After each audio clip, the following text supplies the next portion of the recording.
Lead create చేసేటప్పుడు satellite ఆఫీస్ని select చేయడం ఎలా?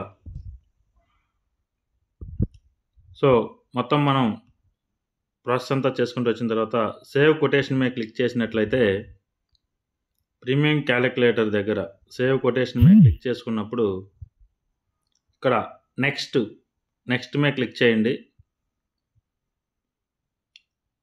నెక్స్ట్ మీద క్లిక్ చేసిన తర్వాత ఈ విధంగా మీకు ఏజెన్సీ డీటెయిల్స్ వస్తాయి. ఇక్కడ మీరు శాటిలైట్ ఆఫీస్ని సెలెక్ట్ చేయాలి. ప్రీమియం క్యాలిక్యులేషన్ చేసిన తర్వాత వచ్చే స్టెప్పులో మీరు ఇక్కడ శాటిలైట్ ఆఫీస్ని సెలెక్ట్ చేయాలి. సో మాకు 2 శాటిలైట్లు ఉన్నాయి కాబట్టి T001 T002 అని చూపిస్తుంది. సో ఇక్కడ మీరు కూడా మీకు శాటిలైట్ ఆఫీస్ ఉంటే దాన్ని సెలెక్ట్ చేయాలి. సెలెక్ట్ చేసి అప్డేట్ డీటెయిల్స్ మీద క్లిక్ చేసినప్పుడు మాత్రమే మీరు ఇచ్చే ప్రపోజల్ శాటిలైట్ ఆఫీస్కి వెళ్తుంది. ఈ విధంగా శాటిలైట్ ఆఫీస్ని సెలెక్ట్ చేయాలి. ఈ విధంగా మనం లీడ్ క్రియేట్ చేసే స్టేజ్లోనే శాటిలైట్ ఆఫీస్ని సెలెక్ట్ చేసుకోవాలన్నమాట. ఇప్పుడు సిద్ధంగా ఉంది. మనం CKYC ద్వారా ఈకేవైసీ ద్వారా పాలసీ చేయడానికి సిద్ధంగా ఉంది. Thank you.